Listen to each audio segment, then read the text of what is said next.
Ventspils novada Tārgales pagastā norisinās pirmā mākslas un kopredes nedēļa. To rīko tārgalniece, māksliniece Linda Vilka, pēc kuras iniciatīvas pērn Tārgalē nedēļu pavadīja Latvijas Mākslas akadēmijas studenti, izveidojot vides objektu Saules stacija. Īstenībā tā pagājušā gada notikums tas bija kā tāds izmēģinājums, kā būtu, ja mēs uzņemtu kādu mākslinieku un vai mēs to varētu.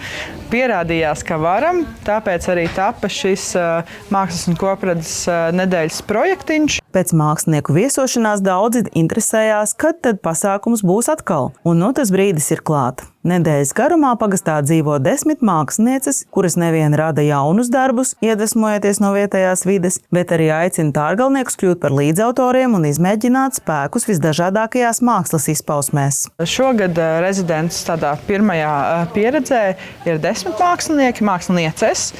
Bija atvērtais konkurss, kurā varēja pieteikties, bija jāiesniedz savas idejas gan kopradei, gan jaunradei, jo šī gada tēma ir, ko nevar celt, to var velt, kas ir mans vecmāmas citāts. Doma ir, ka katru gadu būs kāda cita tārgalnieka citāts, kas ies par izstādes tēmu un visa projekta tēmu. Programma ir raiba no uguns zīmēšanas, cianotipijas un intuitīvās gleznošanas līdz pat alumīnija liešanai. Visi materiāli dalībniekiem pieejami bez maksas, pateicoties mecenātu un vietējās kopienas atbalstam. European Energy Latvija ir mūsu galvenais atbalstītājs, jo tika uzrakstīts projekts, un tad mūsu projektu viņi uzskatīja par ļoti vērtīgu un nepieciešamu Tārgalei.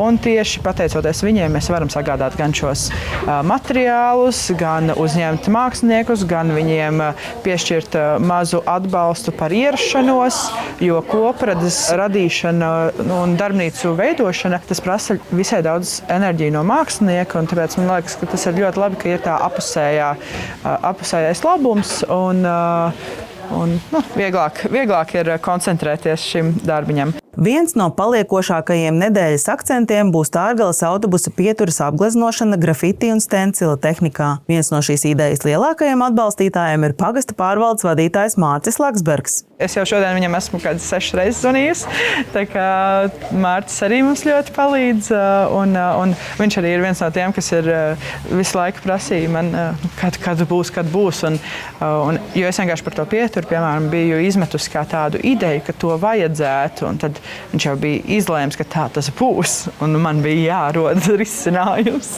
Linda priecājas, ka ar mākslas palīdzību izdodas iekustināt tārgalniekus iznākt no mājām un iegūt jaunu pieredzi. Es apzinos, ka ir nepieciešams iekustināt to vidi mazliet vairāk varbūt, un tieši ar šiem mākslas piedāvājumiem, darbnīcām un kopīgām radīšanām, tas ir tāds ļoti labs veids, kā to panākt. Rīta Grieze ir vietējā aktīviste, kura pati daudz organizējusi dažādus pasākumus un kopā ar domu biedriem iesaistījusies drošu kopienu programmā. Arī mākslas un kopredes nedēļā viņa nepalika malā un piedalījās nodarbībā, kur mākslas darbi tapa darbojoties ar uguni. Cik vērtīgi ir šāda kopīga darbošanās? Es domāju, ka ļoti vērtīgs.